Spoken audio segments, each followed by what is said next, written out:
Samahan nyo nga kaming manginain ngayong gabi mga madam, kaya tara!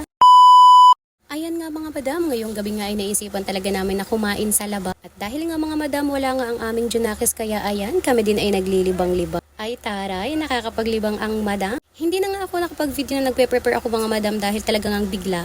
Totoo nga ang sinasabi nila mga madam na pagbiglaan talaga ay natutulo. Minsan nga lang kaming mag-date mga madam pero hindi nga alam kung saan pa kami pupunta. Hinahanap pa nga ni Bossing kung saan daw nakita niyang kainan. Pero ang ending mga madam mukhang mahaba-habang pagka-drive blast. Sabi ko nga sa kanya mga madam ay dapat nga ay nagluto na lang siya sa bahay. Dahil nga mga madam talagang nagre-reklamo na ang alaga ko sa chat. Tinatanong ko na nga sa kanya mga madam kung saan na ba kami talaga kakain. Dahil nga mga madam nakaabot na nga kami dito sa may SM. Sabi nga niya sa akin ay lumingon-lingon lang daw ako. Aba, hindi ko naman kayang lumingon mga madam dahil nga para kong may step neck. Napakaganda pa nga ng outfit ko dito at talaga naman. Kala mo nga mga madam ay magpapadis ay hala. Dahil nga mga madam hindi nga namin makita dito ay ayan nakaabunta kami ng unahan ng SM kaya ayan bumalik nga si Bossy. Sabi nga niya hindi na daw niya makita kung saan daw ang lulusutan at hindi rin niya alam kung saan na yun.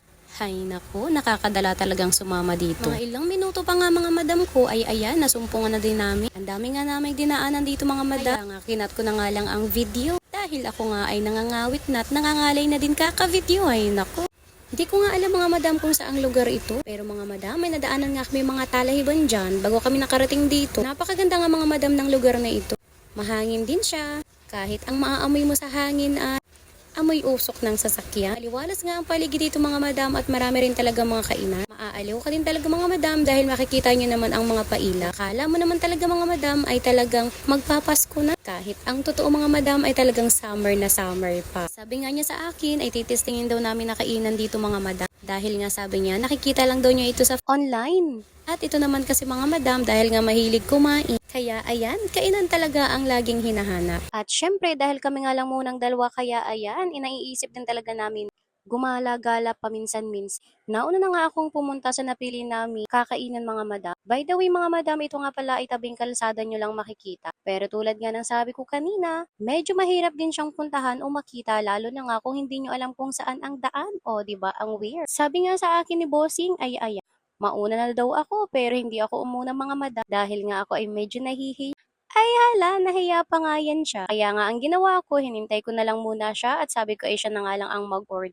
Marami nga din mga madam na kumakain dito at kung makikita nyo nga ay ayan. Napakaganda talaga ng kainan na to mga madam at mura lang. Marami din silang space dito mga madam at talaga namang hindi ka mauubusan ng upuan. Pero kung halimbawa ngang maubusan ka ng upuan mga madam, ay hala syempre tumayo ka na lang. Ito nga si Bossing, ayan, palingaling nga pa ng una. Sabi ko nga sa kanya, aba ay mag-order na. Ako nga mga madam ay diet ngayon, pero hala, bukas na lang. Meron nga din sila dito mga madam na bulalo. Dati nga mga madam, sa Tagaytay pa kami kumakain.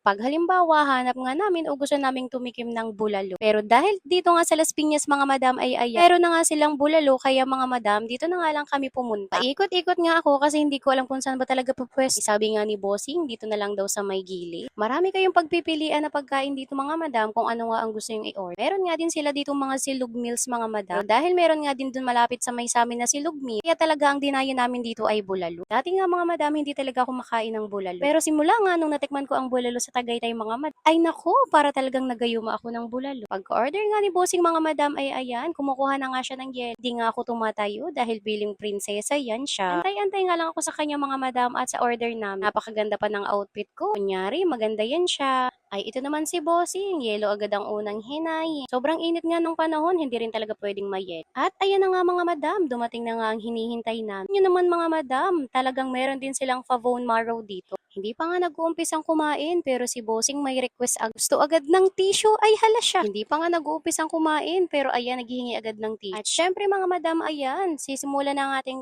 tikman ang kanilang bulalo. Tingnan nyo naman ang bone marrow, talaga naman mga madam putok-bato ka dito. Sabi ko nga diet ako. Dahil nga napakain kami dito ay hala mukhang sira na naman. Papasabi ka na lang na di pa siguro bukas, di pa rin ngayon ang diet mo ay hala.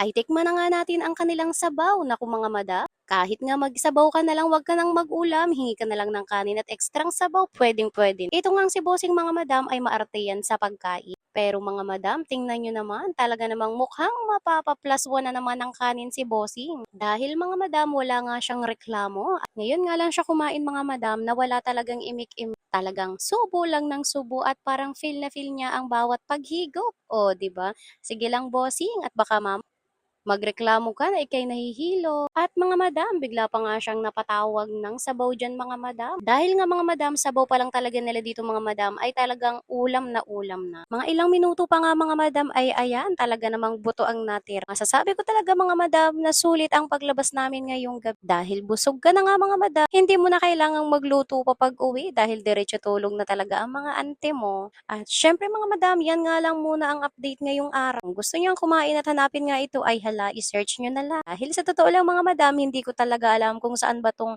kainan na to. Si bossing lang kasi mga madam ang mahilig talagang maghanap-hanap ng mga ganyang kainan. Dahil ang papel ko lang talaga mga madam sa buhay niya ay taga-sama lang at taga-kain lang. O, 'di ba? Ang perfect. Katapos nga ng kain na to mga madam ay ayan, uuwi na din kami. Ayun lang. Bye!